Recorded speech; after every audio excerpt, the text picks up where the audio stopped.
Merci de votre fidélité au programme de Renouveau TV et bienvenue dans votre émission Regard croisé. Plusieurs leaders politiques arrêtés ce vendredi ici à Bamako, un sujet qui va essentiellement occuper nos regards ce soir pour l'aborder. Nos invités, ils sont quatre. Le premier, Dr Amadou Touré, il est chercheur en sciences politiques. Monsieur Dr Touré, merci d'être là. Merci, bonsoir aux téléspectateurs et téléspectatrices. Merci pour l'invitation. Deuxième invité, monsieur Cheikhoumar Soumano, coordinateur du Baromètre. Monsieur Soumano, merci d'être là. Bonsoir Barou, bonsoir aux téléspectateurs de Renouveau TV du Mali et de la diaspora. Bonsoir à mes co-débatteurs, je vous remercie de l'invitation. Troisième invité, monsieur Abdallah Yatara, il est membre du parti Yelema. Monsieur Yatara, merci d'être là. Merci beaucoup pour l'invitation. Salut à mes co-débatteurs et surtout un clin d'œil à M. Léaguino, professeur Léaguino qui n'est pas avec nous aujourd'hui. Oui, qui est un habitué de ce plateau. Et je lui souhaite le meilleur pour cette situation. Le meilleur dénouement. Exactement. Quatrième invité, il va incessamment nous rejoindre autour de ce plateau. Il s'agit de M. Bagui Diarra qui est analyste politique encore une fois.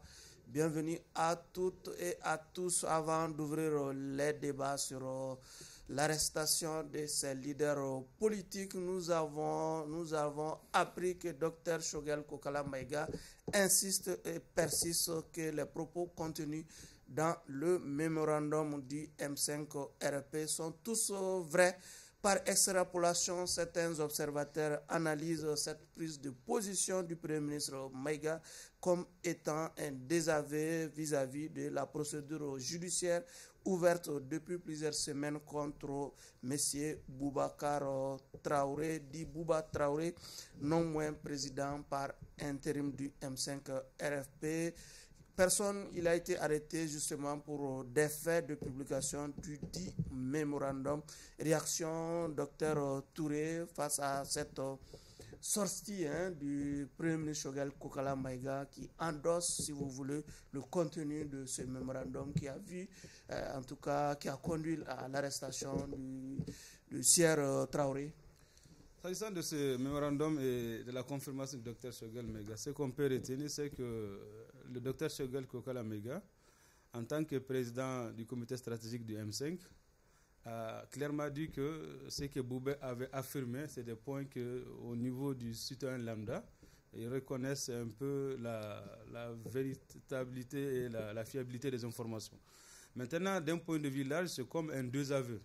Mais ça, comme je l'avais dit tout au départ, le mémorandum en lui-même annonce un signe de divorce entre le M5 et les autorités de la transition. Mais au-delà de tout ça, moi je pense que le docteur Choguel Kokala Maïga, c'est un homme politique avisé.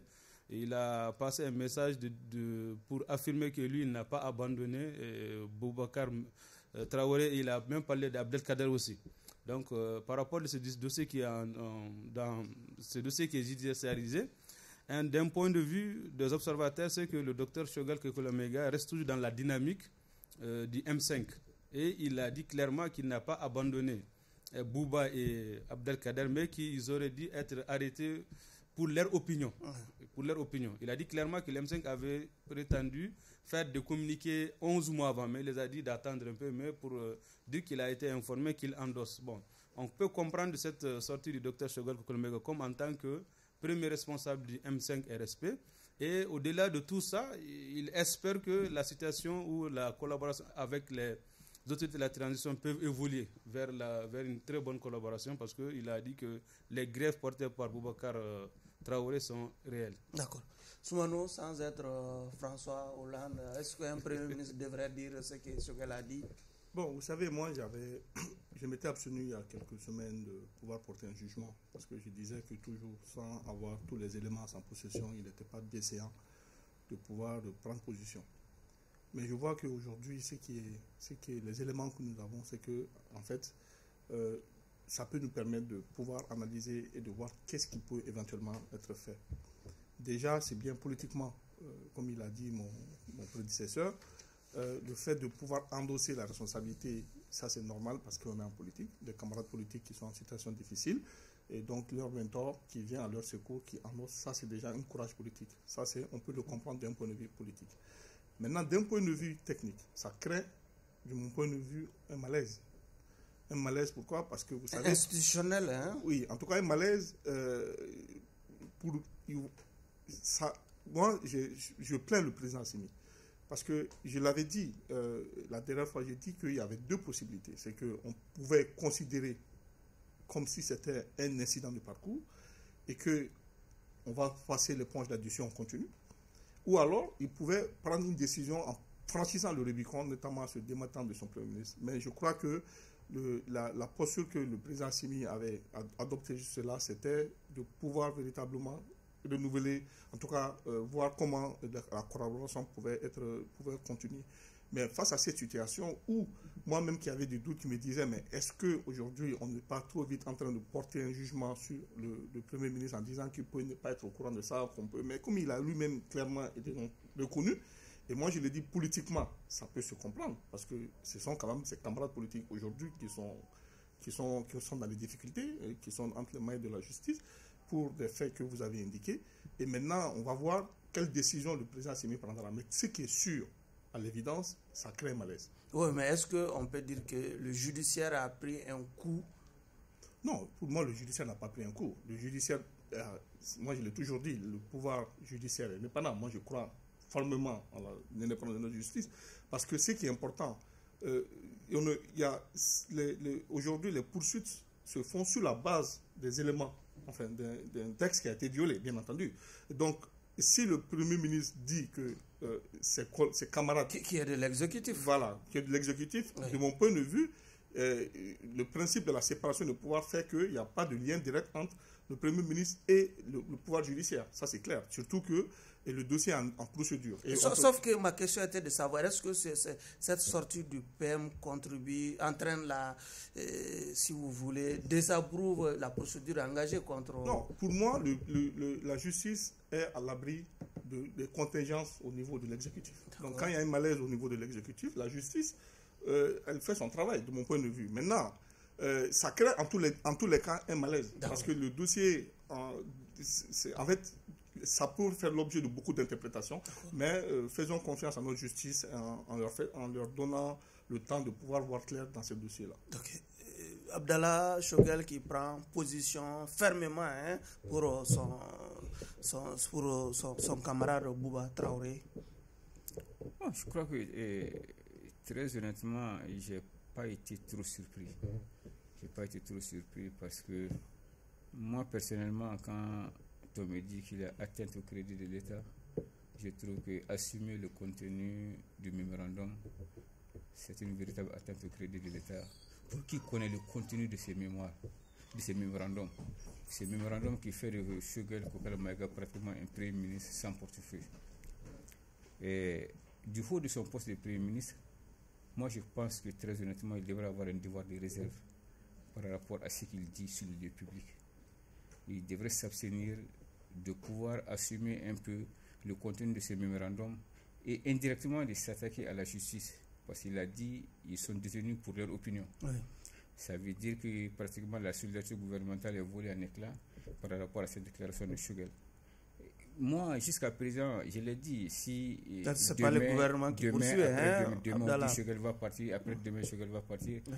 Je l'ai dit sur un plateau, moi j'aimerais que le pacte d'honneur qui a été signé entre le Dr Choguel Koualmaga et les militaires à Kati soit rendu public. Si Choguel se permet de telles déclarations et qu'il reste encore inamovible, c'est que sûrement dans ce pacte d'honneur, l'inamovibilité de Choguel s'explique dans ce pacte d'honneur. Et c'est pour ça que j'ai demandé à plusieurs reprises de rendre public ce pacte d'honneur pour qu'on sache réellement ce qu'il y a dans ce pacte d'honneur. Parce qu'un Premier ministre ne peut pas se permettre de telles déclarations. Il le fait chaque fois, mais c'est sans conséquence. Est-ce qu'en réalité, il ne veut même pas partir? Peut-être qu'il veut partir, mais il ne veut pas rendre la démission. Il veut qu'on le pousse vers la sortie. Peut-être qu'Assimi aussi, les militaires aussi, en bon stratège, ils vont le laisser peut-être se cogner la tête dans le mur, et puis il va partir de lui-même un jour.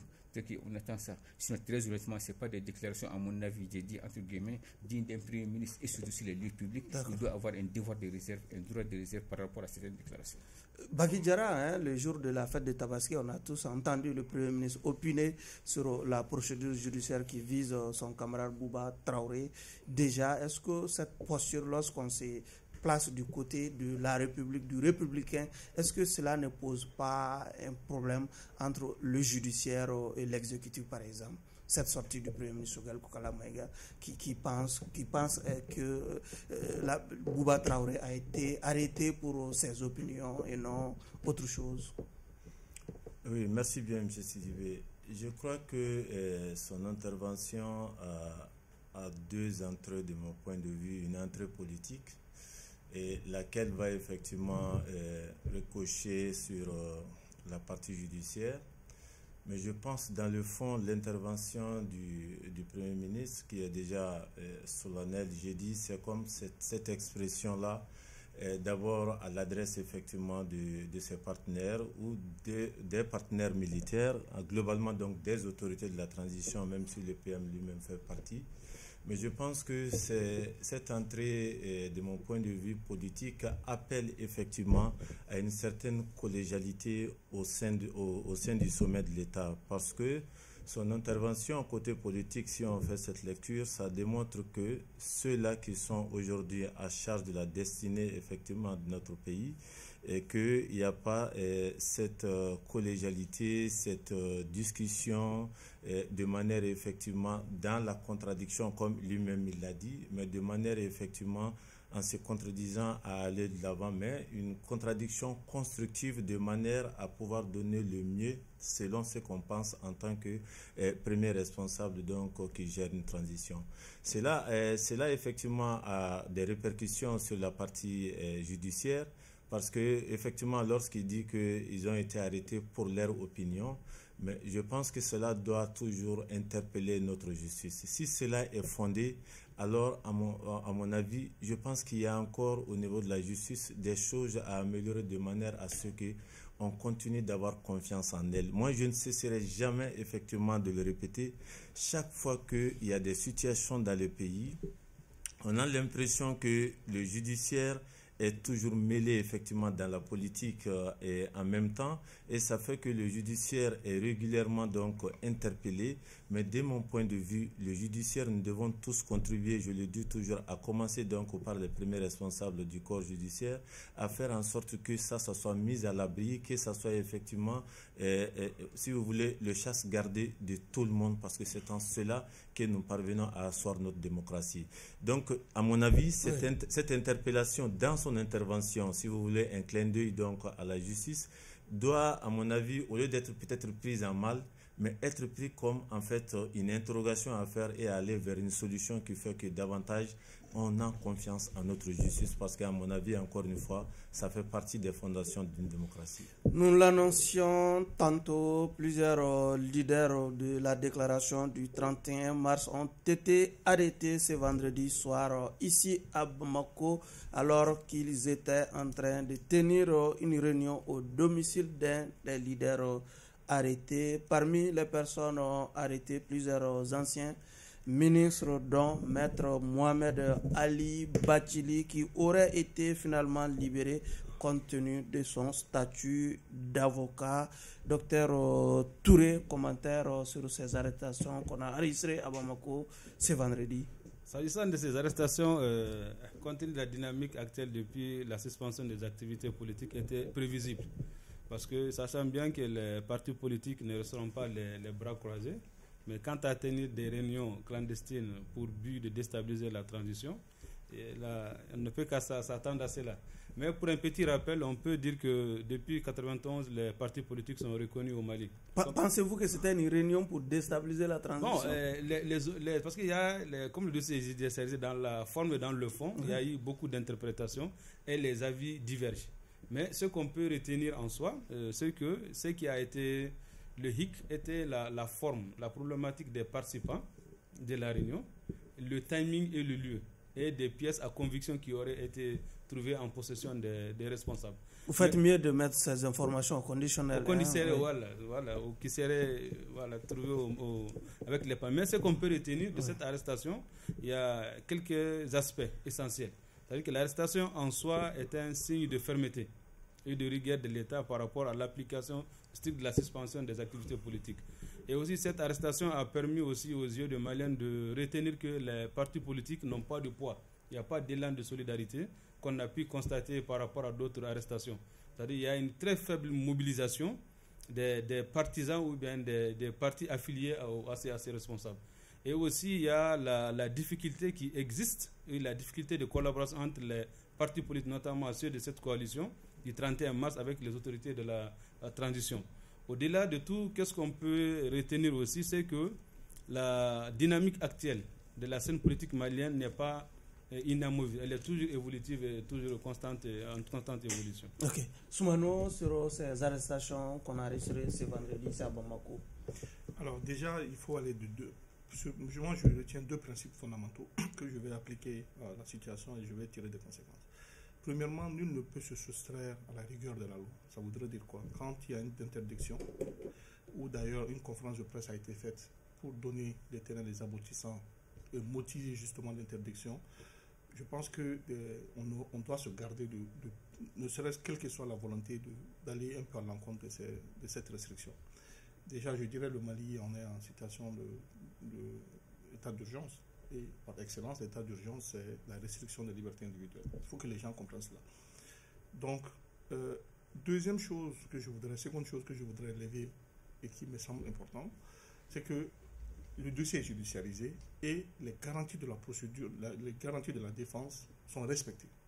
La preuve, il y a M. Bathily, Maître Bathily, qui a été relaxé compte tenu du fait de son statut d'avocat, parce qu'effectivement, la procédure pour pouvoir interpeller un avocat, c'est des procédures spécifiques et qui sont réglementées par le règlement de l'UEMOA en matière qui régit le métier d'avocat. Donc déjà, je pense que cela peut donner une assurance que nous avons affaire à une justice professionnelle.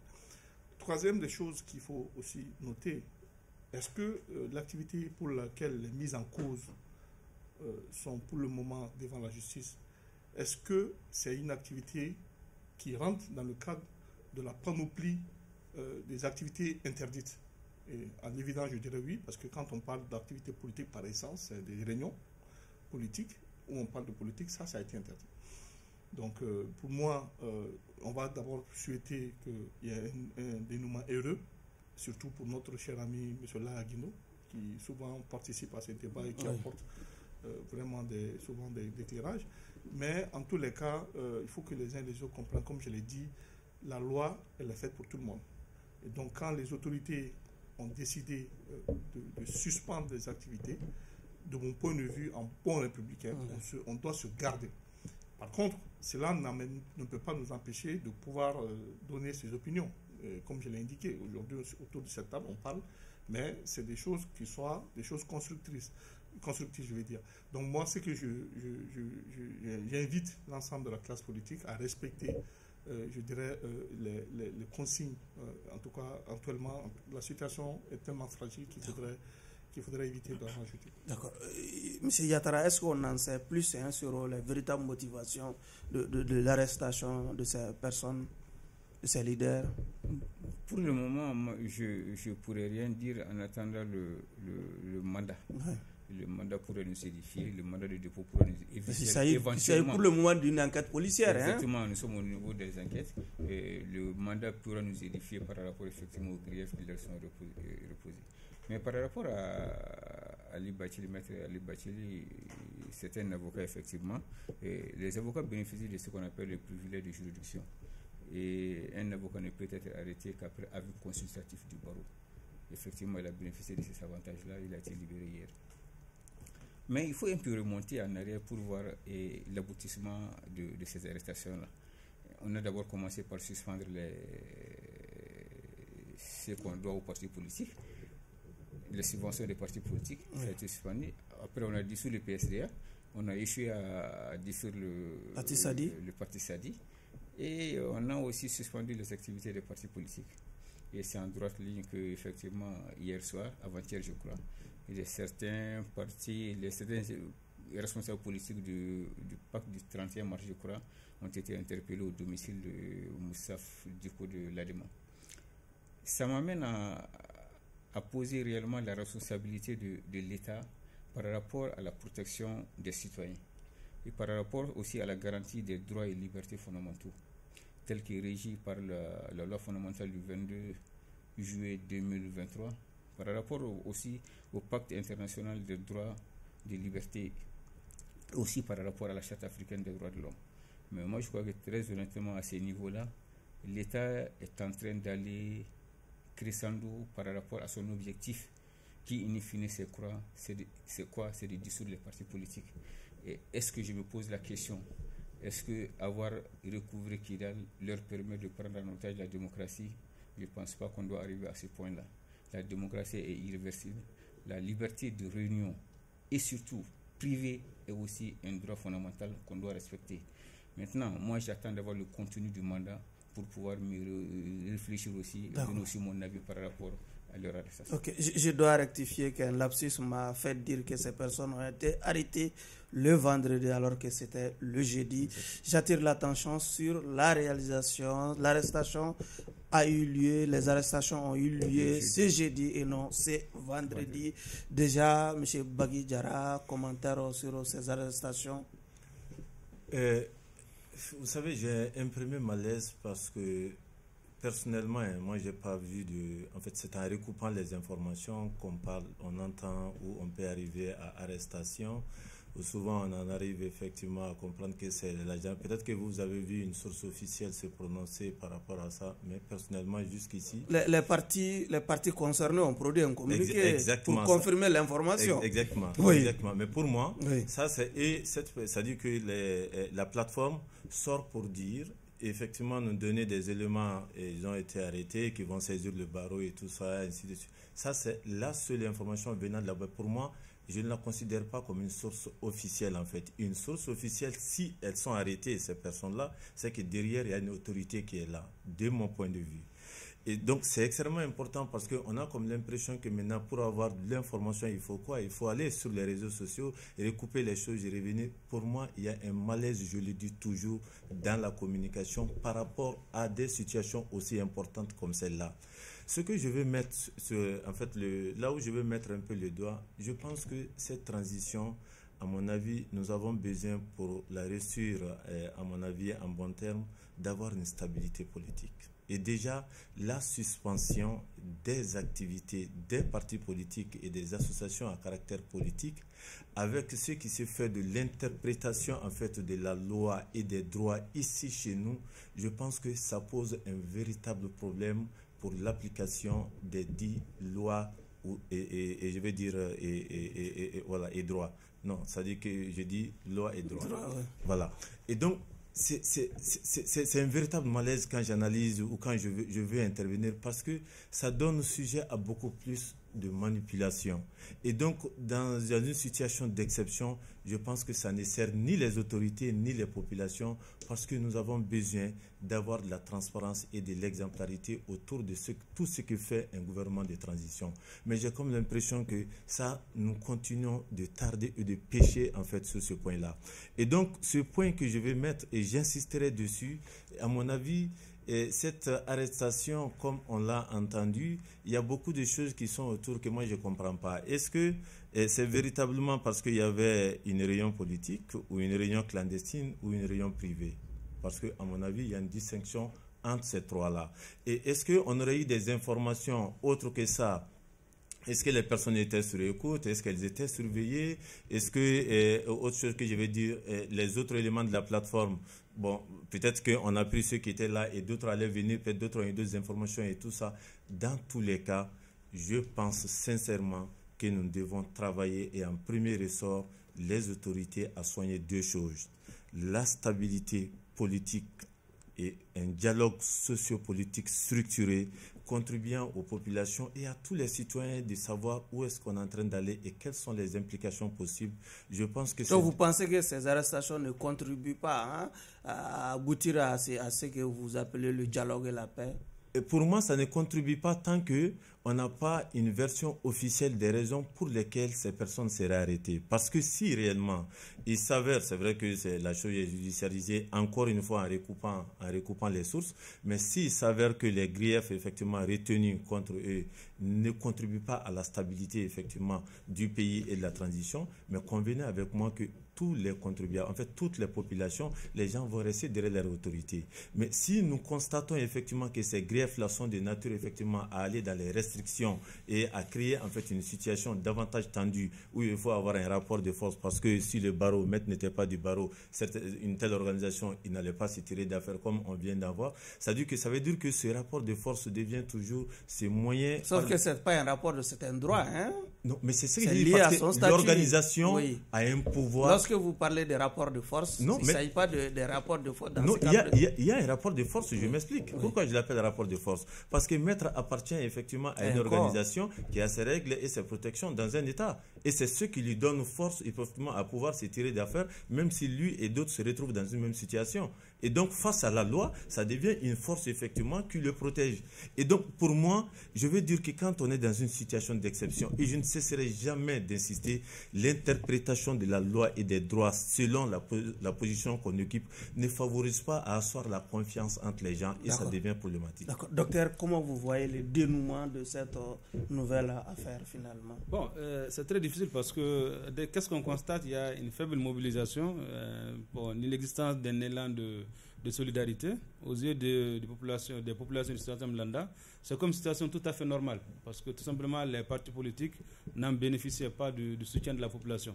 Mais nous osons espérer que les décisions seront prises dans le sens de la réconciliation et de la cohésion parce que actuellement, si on suit un peu la logique du président de la transition à travers les difficultés qu'il a énumérées à Sikasso, on va en parler. Voilà, il a parlé du terrorisme économique, médiatique et économique.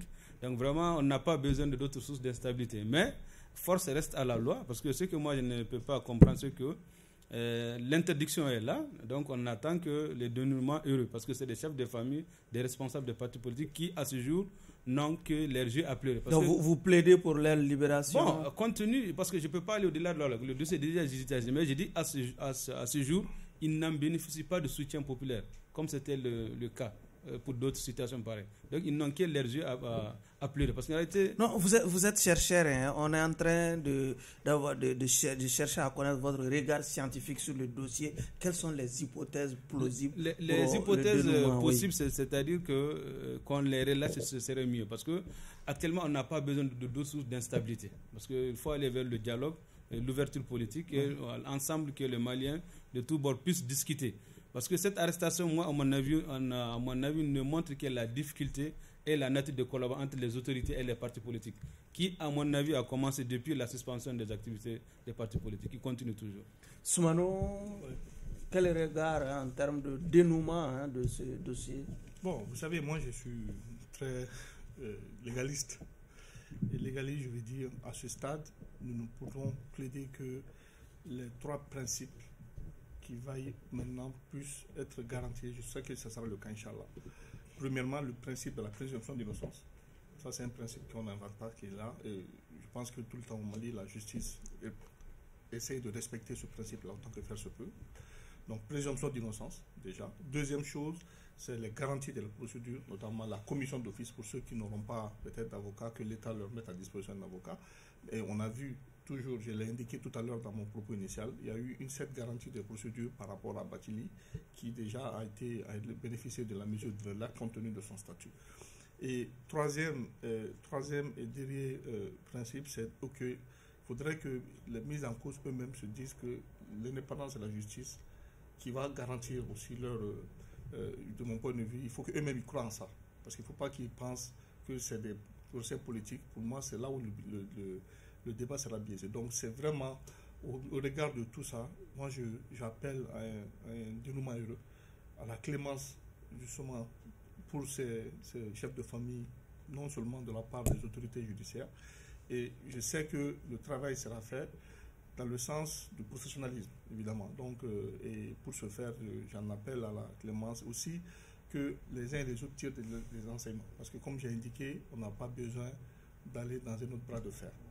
le Mali a suffisamment souffert. Moi, je prends toujours le discours de rassemblement. Et ça me fait toujours mal à l'aise de voir qu'il y a toujours des situations de quiproquos de pareil qui se présentent à l'horizon. Et donc, je pense qu'on va prier pour que très rapidement les uns et les autres puissent retrouver le sien et qu'on considère ça comme étant un incident de parcours. Monsieur Yadara, quel dénouement vous préconisez pour ces dossiers? Je souhaite le meilleur pour ceux qui sont détenus, mais il faut qu'on sache que la démocratie elle est irréversible. Il faut qu'on sache que la liberté de réunion, la liberté d'opinion, d'expression sont des droits fondamentaux qu'on doit respecter. On ne peut pas empêcher les partis politiques de se réunir, c'est vrai, ils sont sous le coup d'une suspension, mais on ne peut pas aussi les empêcher de se réunir, même clandestinement, pour échanger par rapport à la situation du pays. Et si Assimi ne fait pas attention, la liberté de réunion, d'expression, d'opinion va être une tache noire de la transition. Vous savez, on a dit que Moro Keïta a travaillé, mais les miliciens ont rendu le régime de Moro Keïta de telle sorte qu'il soit impopulaire. Les bancs de Taoudine Kidal, sous Moussa Traoré, c'était un peu la conséquence des libertés, des délits d'opinion et d'expression. Il faut qu'on fasse beaucoup attention. L'histoire est faite souvent pour être enseignée et pour qu'on en tire aussi les conséquences. Je crois qu'Assimi doit faire beaucoup attention et prendre à bras le corps ce problème de liberté individuelle, de réunion et d'opinion, pour que réellement les Maliens se chantent sur eux et que personne ne se sente menacé dans ce qu'il dit. Je crois que c'est très important. Je souhaite très honnêtement que cette phase-là se termine dans de très bonnes conditions.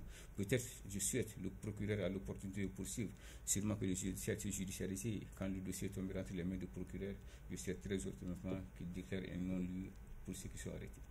Diarra, quel dénouement? Pour moi, 2 points. Le premier, la justice. Que justice soit faite, elle est fondamentale. Et après, que vraiment, comment je peux dire ça, que la politique prenne le dessus de manière à asseoir la stabilité. Donc ça peut amener en fait beaucoup d'autres choses, des médiations et tout d'autres choses, mais que justice soit d'abord faite. Quand je dis que justice soit d'abord faite, ça veut dire que les populations ont besoin de savoir qu'est-ce qui est passé, qu'est-ce qui s'est passé, qu'est-ce qui est reproché, en fait, jusqu'à ce qu'on en arrive effectivement au verdict de la justice. C'est important ces choses-là parce que ça nous permet d'avoir des éléments d'analyse de manière officielle pour porter un jugement en notre justice, en nos autres contribuables pour pouvoir dire où on peut effectivement laisser notre confiance et avancer dans le pays. Pour moi, ça devient extrêmement important. Mais l'autre chose que je voulais dire, on a vu le décret du 10 avril, de ce que je sais, suspend les activités des partis politiques. Je pense qu'il y a une différence entre les activités politiques et les activités des partis politiques. Il y a une différence si on lit bien les choses. Et donc, s'il s'agit des activités des partis politiques, est-ce qu'on peut se dire que depuis en fait ce décret-là, qu'il n'y a pas eu des activités des partis politiques de part et d'autre? Alors, quelles sont les activités à proprement dites incriminées par effectivement ce décret-là? C'est pour cela que j'ai dit, tantôt on voit d'autres qui disent, bon, ils ont fait des rassemblements de ce côté-là, c'est une activité politique, mais on n'a pas vu que la justice s'en est mêlée, d'autres là l'ont fait ici, ainsi. C'est cette interprétation-là, chacun selon son bord, qui rend difficile en fait l'application d'une loi et par voie de conséquence, en fait, la confiance qu'on peut avoir à notre corps judiciaire. C'est extrêmement déterminant. Donc, pour me résumer, pour moi, toujours que justice soit faite et derrière l'approche politique pour stabiliser, aller de l'avant de manière à ce que nous puissions, nous tous, nous impliquer dans la réussite de cette transition et que finalement notre démocratie gagne. Mais il ne peut pas avoir de démocratie, qu'on soit clair là-dessus, sans parti politique. Et je pense que le défi n'est pas de dire on change les partis politiques, mais c'est la façon de faire la politique, à mon avis, avec exemplarité. On va vous donner la parole. Docteur, on a entendu certains crier sur du 2 poids 2 mesures dans la gestion de ce dossier. Par exemple, on a laissé le Premier ministre avec son M5 RFP tenir en tout cas des présentations de vœux, tenir des discours politiques, alors que de l'autre côté, on les empêche, pire, on les arrête. Est-ce qu'on peut parler du 2 poids 2 mesures finalement? Bon, aux yeux du citoyen Landa, oui, mais d'un point de vue scientifique, non, parce que c'est qu'il y a une mesure, il y a des antécédents. N'oubliez pas que les acteurs politiques du 31, cette coalition, a des antécédents par rapport à la gestion publique. Dès qu'il y a eu la suspension des activités, antécédents aux activités, ils ont déclaré que la transition a pris fin. Donc, Donc c'est des gens qui ont déjà des mailles avec la gouvernance. Donc il y a déjà les difficultés et la nature de collaboration qui amènent à ce que il n'y aura pas de cadeau par rapport à ces acteurs. Donc il y a eu des cadeaux par rapport à un autre acteur. On peut dire que la façon d'apprécier diffère. Parce que quand on dit des rencontres politiques et des réunions clandestines, parce que la persuasion de l'État est que ces gens ou ces acteurs du 31 ou de la coalition, c'est des acteurs à suivre de près.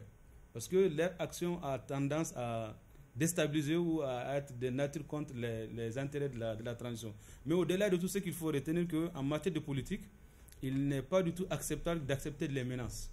Donc l'État est en droite ligne de l'applicabilité stricte de la suspension des activités de ces partis politiques. Mais des questions se posent.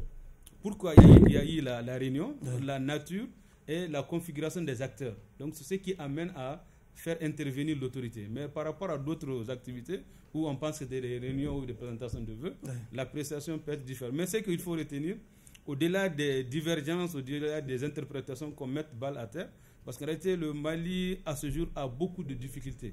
Des difficultés par rapport à l'employabilité, l'énergie, l'eau, vraiment qu'on trouve des moyens pour discuter, aller de l'avant. Soumano, est-ce que dans notre analyse, on doit laisser la thèse du 2 poids, 2 mesures prospérer lorsqu'on Choguel Maïga tient des réunions avec ses partisans du M5 d'un côté, de l'autre côté, on empêche la déclaration les membres de la déclaration du 31 mars de tenir les réunions? Vous savez, moi je vais prendre un exemple pour que les gens comprennent. Le droit lui-même souvent peut créer ce genre de source de confusion. Vous dites que vous êtes légaliste. Oui, mais c'est ça que mais je me fonde sur le droit, je donne l'exemple. Regardez, vous êtes devant le feu de signalisation. Quelqu'un va passer au rouge tout de suite, il est sifflé, il est amendé, il paie la contravention, qui peut aller jusqu'à 15 000. Mais au même moment, le policier voit quelqu'un qui mendie, qui est réprimé par le texte au Mali. Mais la mendiante ou le mendiant ne subit aucun revers de la loi. Pourtant, c'est condamné, la mendicité. Juste pour vous dire que la loi qui est source de résolution des conflits devient elle-même source d'interprétation, source de conflit. Maintenant, ce qui m'importe, je l'ai dit, j'ai commencé mon raisonnement en disant qu'il faille respecter, qu'on aille plutôt complète, qui est les principes qui gouvernent justement le procès judiciaire, le procès pénal. Il y a un principe que mon ami vient de relever, je me fonde sur ça, c'est l'opportunité de poursuite. Aujourd'hui, on est à la phase judiciaire, la phase d'enquête préliminaire.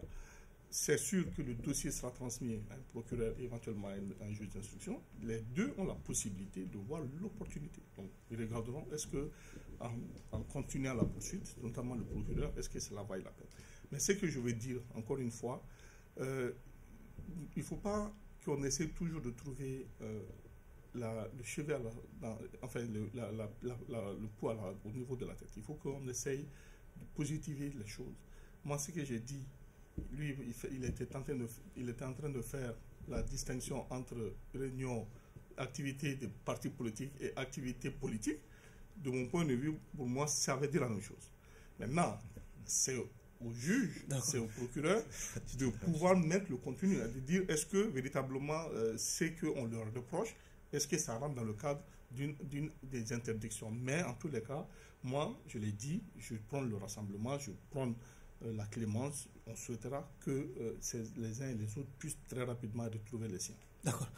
Yatara, certains quand même ne se sont pas privés de faire le parallèle entre l'activité des sages de Ségou, par exemple, la réunion de Choguel Maïga avec ses partisans, et cette réunion fut-elle clandestine de la déclaration des membres de la déclaration du 31 mars.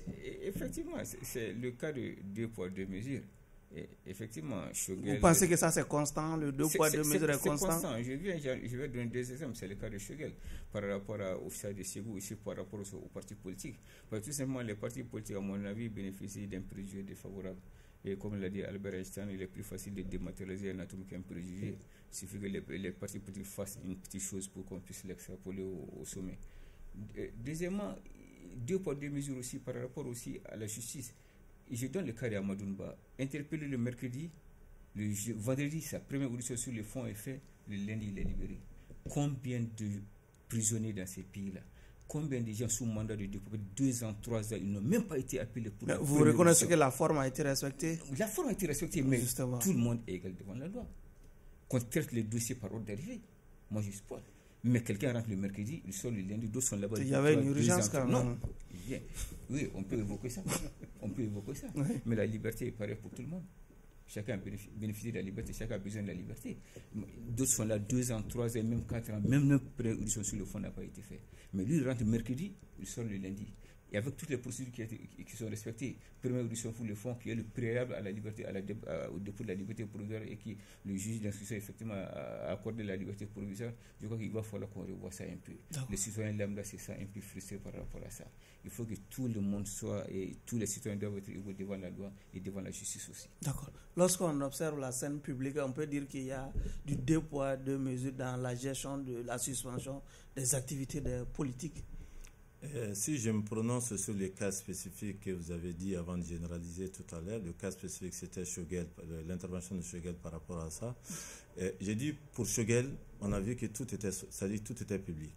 Et en fait, ce qu'il dit effectivement n'était pas aussi de nature à menacer ou à mon avis, à contrarier en fait la bonne gestion du pays. Oui, pour corroborer ce que vous êtes en train, l'activité était retransmise en direct sur certaines pages. Exactement. Oui. Et ce qui est tout le contraire de l'autre, parce que l'autre là, on n'en connaît pas. Qu'est-ce qui était dit, qu'est-ce qui était fait. J'ai dit rayon clandestine, c'est encore plus grave parce que ça veut dire que, en fait, face à la restriction, on va aller faire des choses de la clandestinité, alors qu'on n'est même pas forcément en train de vouloir s'en prendre au pouvoir ou de faire des choses politiques qui vont menacer le pouvoir, mais on peut être dans la clandestinité pour se réunir. Rayon privé, on peut effectivement se retrouver en rayon privé parce qu'on souhaite que ça soit restreint à un certain nombre de personnes parce que le sujet est spécifique, mais encore là, ce sujet n'est pas forcément dit de facto que ça, en fait, ça menace ça menace donc, on ne sait pas beaucoup sur l'autre là, mais pour Choguel, tout était public. Et donc, ce n'était pas, à mon avis, encore de nature à menacer. Donc, je ne peux pas dire qu'il y a 2 poids, 2 mesures par rapport à ces cas spécifiques lorsque je n'ai pas de visibilité sur l'autre contenu. Mais l'autre point que je voulais dire, Soumano, vous voyez, pour moi, les activités politiques, ce sont toutes ces activités-là qui concourent effectivement pour les organisations à accéder au pouvoir ou en tout cas à contribuer à la gestion du pays. Et de l'autre côté, les activités des partis politiques, un exemple que je donne, les partis politiques régulièrement peuvent, à l'occasion des fêtes, effectivement, aller rendre visite à leur président pour présenter les samé. En général, on ne parle même pas du pays là-bas, parce que c'est des trucs, c'est de la convivialité, les gens sont là, ainsi de suite. Donc, quand on dit les activités des partis politiques, ça ne fait aucune restriction. Il s'agit de l'ensemble des activités, qu'elles soient sociales, qu'elles soient toutes choses, de mon point de vue. Et lui-même l'a dit tout à l'heure, que si on donnait peut-être un contenu à cette activité politique-là, peut-être que ça nous permettrait de faire la distinction, quelle activité est perçue comme telle ou pas, et à partir de là, c'est plus facile de dire s'il y a eu 2 poids ou 2 mesures. C'est pour cela, j'insiste encore là-dessus, de mon point de vue, face à des situations comme ça, on ne reste pas que dans le juridico-juridique, on essaie de travailler politique de manière à asseoir cette stabilité qui est l'essence, en fait, de la réussite de toute transition. Bientôt, l'administration malienne sera digitalisée en français facile. Les transactions financières physiques laisseront place aux moyens de paiement, au paiement par des moyens électroniques. C'est du moins l'annonce qu'a faite le président, le colonel Assimi Goïta, ce samedi à Sikasso, à la faveur d'un rassemblement qui a eu lieu ce samedi justement au stade Babemba Traoré. Docteur Touré, l'administration malienne digitalisée bientôt. Oui, c'est une bonne nouvelle. Une bonne nouvelle, un bon souhait, mais compte tenu des difficultés d'électricité, ça pourrait se tenir à quel moment précis? Parce que n'oubliez pas que pour être digitalisé, on a besoin de l'électricité. J'ai vu qu'on peut imprimer à partir des téléphones. Le digital rime avec l'électricité, tout avec fait. le courant. Avec le courant, tout à fait. Et néanmoins, parce que c'est une bonne réforme du secteur de l'administration, c'est sanitaire, mais les difficultés en soi existent, parce qu'il faut les défis, par exemple les défis budgétaires, la formation des administrateurs, la gestion, et aussi le suivi ou la mise en place des maintenances des techniciens en la matière. Et surtout, comment un paysan qui n'a pas d'accès à l'électricité, qui n'a pas d'accès aux nouvelles technologies, puisse faire une demande de casier ou bien de nationalité vis-à-vis de par un moyen électronique. Donc c'est bien, mais il fallait que cette décision était salutaire, mais au préalable, il faudrait une formation des administrateurs, une formation des administrés, des mécanismes d'information aussi, quitte à rendre facile l'accès aux imprimantes, parce qu'il n'est pas facile. Même si tu l'as dans le téléphone, il faut savoir comment l'imprimer. Souhano, visiblement votre vis-à-vis est pessimiste. Hein, bon, moi, contrairement, moi je vois le verre à moitié plein. Je suis très optimiste. Cette fois-ci très, oui, j'ai toujours vu le verre à moitié plein. Très bien. Voilà. Et moi je pense que surtout pour les transactions financières, si vous regardez tous les forums portant sur la corruption, on sait qu'aujourd'hui, le lit de la corruption, c'est parce que les transactions, il y a du cash qui circule. Donc quand on élimine le cash des transactions, on a gagné 40% du combat contre la corruption. Parce que tout est... ça, c'est important. Donc moi, de mon point de vue, ne serait-ce que pour ce côté-là. Autre chose, la digitalisation va aussi, comme on appelle, alléger la souffrance des opérateurs économiques. Imaginez, vous avez un chèque d'une banque X, vous le déposez sur votre compte, vous êtes obligé d'attendre 72 heures pour que ça tombe sur votre compte. Vous voyez que ça met du retard. Maintenant, ça va, les conséquences de cette digitalisation au train va permettre de, c'est-à-dire vous déposez votre chèque d'une banque X, vous êtes dans une banque Z, 1 heure plus tard, vous avez vos ressources alors que vous devez attendre au moins 112 heures. Donc tout ceci, c'est bien. Troisième chose, ce qui est encore assez impactant, ce projet, je le suis de près, c'est la digitalisation, l'archivage numérique des titres fonciers qui est aussi en cours. Ça, c'est extrêmement important. Donc, il faut tirer chapeau véritablement à l'administration malienne et à cette initiative portée par les plus hautes autorités. Donc, moi, je pense que Et aujourd'hui, le Orange Money, vous avez parlé des problèmes des paysans. Tout le monde, beaucoup de gens font des transactions avec Orange Money. Le Orange Money n'a pas cessé de faire parce qu'il n'y a pas de courant. Donc, on a des power banks qu'on peut toujours alimenter, qui permettent d'alimenter la source d'énergie de nos téléphones. Avec le téléphone, on fait tout. Donc, moi, je pense que, en tous les cas, cette histoire de courant va être un mauvais souvenir très bientôt. Donc, moi, je suis très d'avis et je soutiens le projet. Yadara, sur cette annonce faite ce samedi par le président de la transition.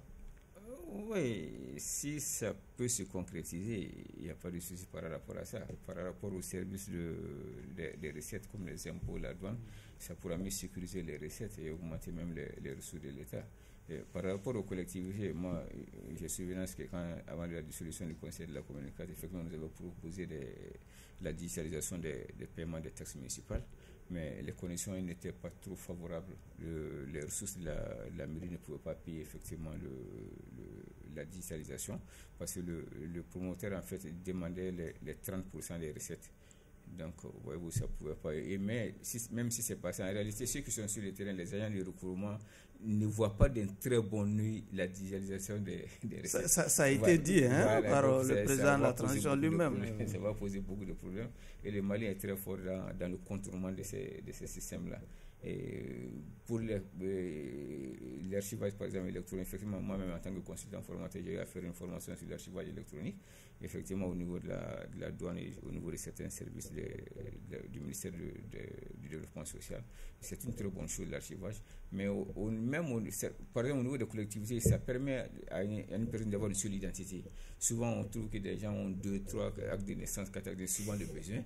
Mais quand on digitalise, ça va éviter ces trucs-là. Effectivement, pendant les recrutements aussi, comme l'a dit le président Assimi Goïta, ça permet d'éviter les fils au niveau des tribunaux. Souvent, on dépose pour le casier judiciaire, la nationalité, on dépose. Aujourd'hui, souvent, c'est 48 heures, 72 heures avant de l'avoir. Donc, je crois que c'est vraiment, ça va un peu écouter la souffrance des chercheurs d'emploi aussi. Monsieur Diarra, la digitalisation de l'administration annoncée qui est inclus quand même dans le programme de beaucoup de partis politiques, hein, dont les vôtres, hein, n'est-ce pas?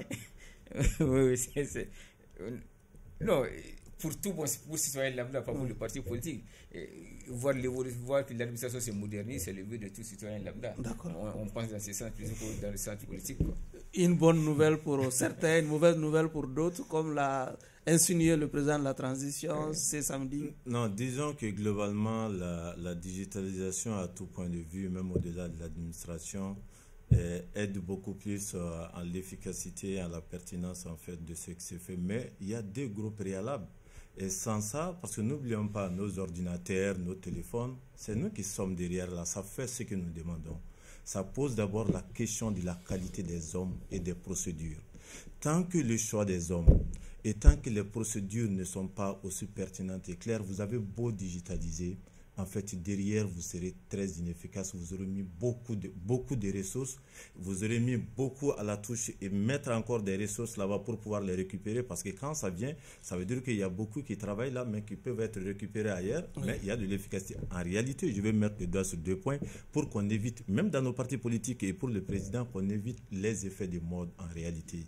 C'est-à-dire, ces effets de mode, ça veut dire, ouais, on dit digitalisation, c'est une bonne chose et tout ça. Mais ces préalables-là sont plus importants et nous devons les réussir. Encore, je me répète, c'est la qualité des hommes, leur choix et c'est la pertinence des procédures qui font qu'en ce moment, la digitalisation devient plus pertinente et rencontre en ce moment les besoins de développement et d'efficacité de l'administration. C'est extrêmement déterminant, c'est le point que je voulais faire là-dessus. D'accord. Et de façon globale sur le déplacement du président de la transition à Sikasso aujourd'hui, quel morceau vous avez choisi pour nous? Bon, pour moi, c'est un président de la transition qui est dans la logique d'une confirmation parce que les actions concrétisées, les réalisations faites et les promesses faites laissent à croire qu'il est dans une dynamique de concrétiser au-delà de ce qui se passe comme période réservée à la transition. Notamment, certains diraient qu'il est en campagne. Pour moi, non. Il avait été demandé par les 10 mois au président de susciter sa candidature. Oui, dans les 10 suscités, bon, moi je ne dirais pas susciter, mais ce qui s'est passé à Sikasso, à mon avis, ne pourrait que confirmer sa candidature s'il le souhaite toujours. Parce qu'on peut tant susciter, mais tant qu'il lui n'a rien dit, on peut toujours considérer que c'est en phase de se concrétiser. Mais les promesses faites pour l'ensemble du Mali, pour l'ensemble des régions et pour le stade qui était vraiment plein, ça laisse à croire qu'il n'y aura aucun doute quant à la confirmation de sa candidature s'il le souhaite. Parce que pour l'instant, comme je le dirais toujours, il fait l'unanimité au Mali. Il n'y a pas de... Et ça va permettre un clin d'œil aux partis politiques de dire que les dés sont déjà jetés. Chacun sait à quoi il faut s'attendre si vous voulez aller aux élections présidentielles prochaines. D'accord. Soumano, sur cette visite du président de la transition à Sikasso. Oui, c'est très normal qu'un président, le président de tous les Maliens... Oui, mais la mobilisation qui a... C'est ça que j'ai dit, un président de tous les Maliens, que tous les Maliens se mobilisent. Ça, c'est important, et surtout, c'est pour venir... Vous avez vu toutes les activités qu'il y avait. Il y avait le stade, le football, le sport roi, même si... nous avons nos aides qui ont quelques problèmes de performance ces derniers temps. Mais moi, je peux vous dire seulement le sport. Hein. Je prends juste le sport parce que je suis sur un gros événement de sport. Mais je sais que seulement le sport est un gros facteur de rassemblement. Et la preuve, le stade a été rempli, le stade était flambant neuf. Et mieux, du point de vue des autorités du football à l'étranger, le Mali, le stade de Sikasso peut être un stade où on peut faire des matchs internationaux. Et donc moi, j'estime que les gens... c'est normal que le président, quand il va à Sikasso et quand il va à Ségou, quand il va à Mopti, quand il va à Gao, que tous les Maliens se mobilisent parce que c'est, en tous les cas, tout le monde est unanime que c'est quand même le héros. Voilà. Yatara, quel symbole vous donnez à cette visite sikassoise du président de la transition? Le stade était rempli pas du peuple, de la foule et de curieux. Voilà, je m'arrête là. Je ne vais pas rentrer dans les autres considérations. Mais ce qui m'a retenu sur l'attention dans son discours, c'est que lui-même... C'était pas la population? J'ai dit la foule et les curieux. Oui. Voilà. Et ce qui m'a beaucoup retenu dans son discours, c'est que lui-même il reconnaît que la difficulté de paiement des cotoculteurs. Effectivement, les banques traditionnellement retenues pour pouvoir, pour les transactions de ces revenus de coton n'étaient pas, selon lui, par rapport au terrorisme économique, on a pu dissuader ces banques-là de ne pas recevoir ces fonds-là. Il a fallu que le Mali cherche d'autres banques pour pouvoir domicilier ces fonds et pour pouvoir, bientôt les cotoculteurs seront payés. Et je crois que c'est une bonne nouvelle. Ok. Sur la symbolique de la visite? D'ailleurs, du moins, je veux commencer par préciser ceci, que nous devons faire attention parce que pour un chef de l'État, un président, en fait, mobiliser la population pour venir rencontrer son président n'est pas un indicateur suffisant. Faisons attention parce que chaque président devrait pouvoir le faire. Mais l'autre chose que je veux dire, tout ce que le président a pu lancer là-bas, notamment l'université en fait les autres activités et tout ça, c'est très bien. C'est très bien tout ça parce que en fait ça rentre dans les cadres du développement diversifié et avec un certain niveau d'intégration dans un pays. J'en suis très content et je vais effectivement faire le vœu que tout cela aboutisse. L'autre point que je voulais dire, et j'ai bien aimé lorsqu'il a mis en avant les 3 types de terrorisme auxquels aujourd'hui nous faisons face. Je pense qu'on a parlé du terrorisme sécuritaire, on a parlé du terrorisme médiatique et on a parlé du terrorisme économique. Mais regardez ces 3-là. Dans le même temps, je pense que l'expression ou l'intervention du président visait beaucoup plus ce qui, en fait, dans le cadre, à mon avis, de la géopolitique aujourd'hui, parce que Name Djamfani, Djougani Femunumbala, pour moi, tout ça, ça rentre effectivement dans le cadre de la géopolitique. Il a beaucoup plus, en fait, aussi, je vais dire, pas opiné, mais il s'est beaucoup plus expliqué sur ça. Mais l'autre chose sur laquelle, à mon avis, sur laquelle il ne s'est pas suffisamment expliqué, peut-être qu'il ne l'a même pas fait, ça c'est la stabilité et la cohésion dont nous avons besoin. La résilience des populations, c'est vrai, mais on est d'accord aujourd'hui que cette stabilité-là, c'est-à-dire que ce dialogue qui permet aux Maliens, c'est-à-dire d'avoir une aiguille pour que le tissu malien soit davantage cousu de manière à ce que nous travaillions ensemble sur les nouvelles voies en fait, de la refondation, je n'ai pas vu mon président intervenir sur ça, alors que c'est extrêmement difficile, quasiment impossible de vaincre ce terrorisme-là quand on n'est pas soudé en interne. Donc pour moi, il doit rester à travailler sur ça de manière à ce que très souvent quand il prend la parole, que nous puissions voir cet aspect-là de manière à inciter les Maliens pour la cohésion sociale parce que c'est ce qui aujourd'hui protège tout le monde et protège notre pays. C'est sur ces regrets de M. Diarra que prend fin ce numéro de votre émission Regard Croisé qui recevait comme invité M. Chakmaro Soumano, il est coordinateur du baromètre Bagui Diarra, analyse politique, Abdallah Yatara, membre du parti Yelema et le docteur Amadou Touré, il est chercheur en sciences politiques. Merci à vous de nous avoir suivis. Clin d'œil à tous nos téléspectateurs du côté de la région de Sikasso. Au revoir.